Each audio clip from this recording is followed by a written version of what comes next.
Ye Wuming melangkah maju dan melengkungkan tangannya ke arah Jiruyu. Dia berkata, "Terima kasih atas bantuan Nona. Kekuatan Nona memang luar biasa. Kami mengaguminya." Jiruyu mengabaikan Ye Wuming. Dia hanya menatap Qinchen dan berkata, "Wah, saya pikir Anda menyembunyikan kekuatan Anda." Qinchen tersenyum pahit dan menjawab, "Nona, pemuda ini memiliki basis kultivasi yang begitu rendah. Saya tidak mungkin berani menyembunyikan kekuatan." Jiruyu terkejut. Dia berpikir, mungkinkah ketika Qinchen bertarung dengannya saat di penilaian kendo sebelumnya karena teknik rahasia terlarang. Jiruyu tiba-tiba merasa bahwa itu sangat mungkin. Dia telah menerima pelatihan terbaik sejak dia masih kecil. Jadi dia bisa memiliki kekuatan yang begitu kuat. Bagaimana mungkin dia bisa disamakan dengan Qinchen? Memikirkan hal ini, Jiruyu tiba-tiba merasa bahwa Qinchen tampaknya tidak lagi membencinya. Jiruyu berkata dengan dingin, "Ke arah mana kita akan pergi?" Tanpa memikirkannya, Qinchen memilih jalan secara langsung. Ye Wuming dan Ye Wudao sama-sama terkejut. Mereka bergumam, bagaimana ini mungkin? Apakah Qinchen menemukan jalan yang benar? Tidak mungkin. Kemampuan perhitungan seperti apa ini? Setelah setengah hari berjalan, mereka tidak lagi menemukan persimpangan. Di tempat terbuka di depan mereka saat ini terdapat monumen batu hitam 9 lantai yang megah. Leng Xingfeng telah berdiri di sana. Dia berkata, "Aku tidak menyangka kamulah yang pertama datang ke sini." Leng Xingfeng menggelengkan kepalanya tanpa emosional dan menyesal. Qinchen tersenyum tipis dan mengabaikannya. Dia berjalan mendekati menara itu. Lalu 4 ki pedang menebas ke arah Qinchen. Qinchen mengangkat pedang karat misterius untuk menangkisnya, dan tiba-tiba seluruh tubuhnya dikejutkan oleh aura pedang dan mundur 10 langkah. Beberapa kata muncul di menara itu, "Pedang pembunuh Dao Ekstrim." Qinchen mengerutkan kening kemudian berkata, "Itu berarti bahwa jika Anda tidak dapat berdiri mendekati menara, Anda tidak memenuhi syarat untuk berlatih teknik pedang ini."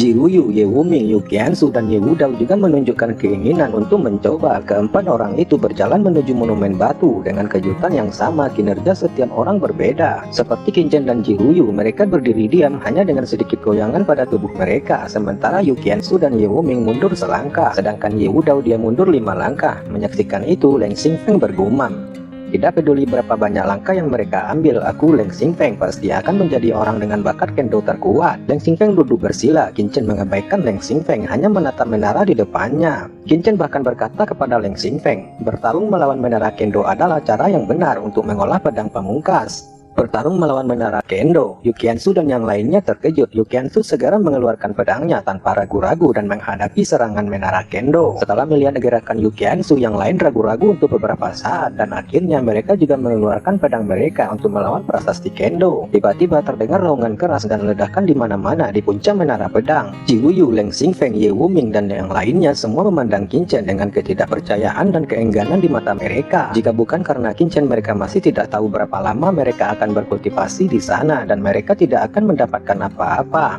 Mereka juga sangat mengagumi Qinchen. Bahkan tatapan Jiruyu akhirnya melunak. Tidak peduli bagaimana Qinchen memperlakukannya sebelumnya, tetapi kemampuan Qinchen untuk secara terbuka mengumumkan metode kultivasi yang benar ini sudah cukup untuk menggerakkannya. Di lain sisi, Leng Xingfeng berkata, "Kebaikanmu, Leng akan mengingatnya di dalam hati." Mata Leng Xingfeng berkedip dan dia tiba-tiba melengkungkan tangannya ke arah Qinchen dan kemudian melanjutkan, "Leng juga akan memberitahumu satu rahasia menara tinggi ini. Menara Jianyi ini dikabarkan ada 7 lantai. Seseorang dapat memahami niat pedang yang sebenarnya dan menembus ranah tertinggi dari niat pedang. Namun sejauh ini jenius terkuat dalam sejarah sekte pedang iblis kami baru saja menembus lantai 5. Dikatakan bahwa semakin dalam pemahaman tentang taktik pedang pada prasasti kendo ini, semakin tinggi kemajuan yang dapat dicapai. Oleh karena itu, dalam sekte pedang iblis kami, taktik pedang pada prasasti kendo ini sering dianggap sebagai kunci untuk membuka menara niat pedang." Mata Qinchen berkedip. Dia berkata, "Terima kasih atas penjelasan Anda." Qinchen melengkungkan tangannya ke Leng Xingfeng. Kamu tidak perlu berterima kasih padaku. Aku hanya membalas kebaikanmu."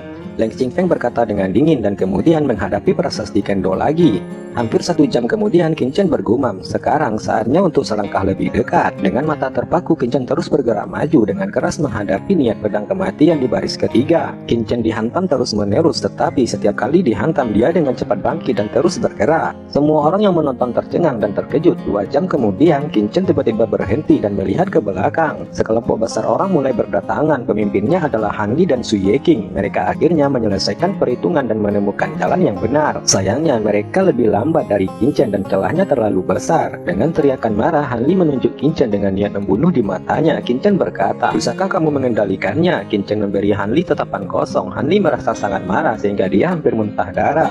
Dia ingin meretas Qinchen di tempat ini, tetapi memikirkan kekuatan Qinchen sebelumnya, dia tidak berani bergerak. Setelah Hanli dan yang lainnya kesal, mereka juga menemukan bahwa prasasti Kendo telah dibuka dan mereka buru-buru berjalan masuk. Mereka mengabaikan Kincen dan melawan serangan menara pedang. Prajurit lain juga melangkah maju dan untuk beberapa saat prasasti Kendo terlihat sedikit ramai. Untungnya ruang terbuka di depan prasasti Kendo cukup luas, bahkan jika ribuan orang itu tidak akan penuh sama sekali. Kincen menarik perhatiannya dan terus bertarung. 2 hari telah berlalu. Pada hari ketiga, Ye Wudao juga telah membuat kemajuan besar.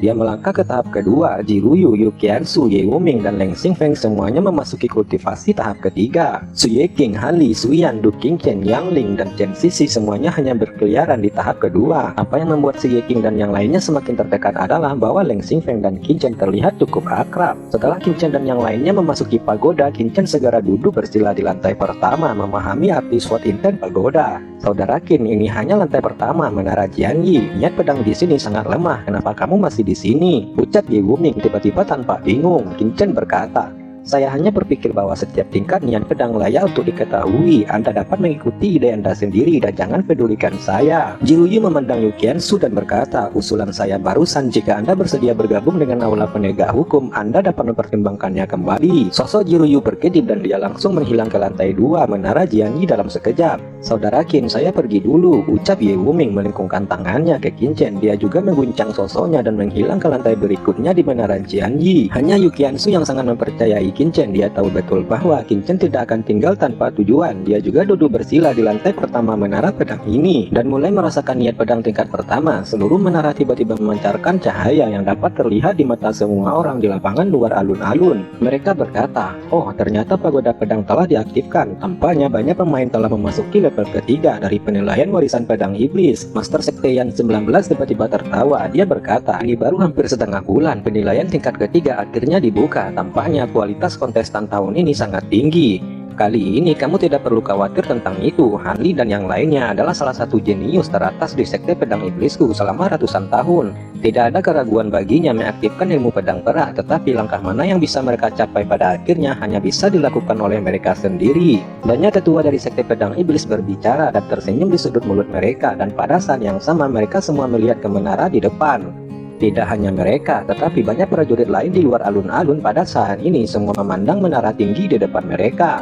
Dengan kegembiraan di mata mereka, mereka tidak bisa melihat adegan spesifik dari warisan pedang iblis, tetapi mereka masih bisa melihat situasi penilaian secara umum Menara Jianyi. Pada saat ini, semua orang di lapangan terkejut. Semua orang tahu betapa sulitnya menembus level ketiga dalam waktu setengah jam. Untuk sementara, semua orang menebak siapa jenius yang membobol lapisan ketiga itu. Di antara kerumunan, wanita berpakaian merah Balai Penegak Hukum tersenyum karena dia sudah tahu jawabannya di dalam hatinya, kecuali Nona Jiruyu dari domain bela diri. Siapa lagi yang bisa memasuki lantai 3 Menara Jianyi dalam waktu setengah jam? Dia tersenyum tipis, tetapi wanita berpakaian merah itu tidak punya pikiran untuk menjelaskan. Dia hanya tersenyum dan memandang orang-orang yang berbicara di depannya dengan semacam arogan. Ratusan prajurit duduk bersila di dekat Qingqian membentuk pemandangan yang spektakuler. Seperti Qingqian, mereka berkultivasi di menara niat pedang pada lantai pertama ini, mencoba memahami. Hanya saja 1 jam telah berlalu dan mereka tidak merasakan sesuatu yang istimewa sama sekali. Akhirnya seseorang tidak bisa menahannya lagi. Pagoda Jianyi sama dengan prasasti Kendo. Anda dapat melihat maksud pedang dari level berikutnya terlebih dahulu dengan membobol level berikutnya. Jika mereka tinggal di sini lebih lama lagi, maka mereka tidak akan dapat mempelajari apapun. Mereka jelas akan memiliki pengalaman yang lebih sedikit daripada yang memasuki level kedua lebih awal.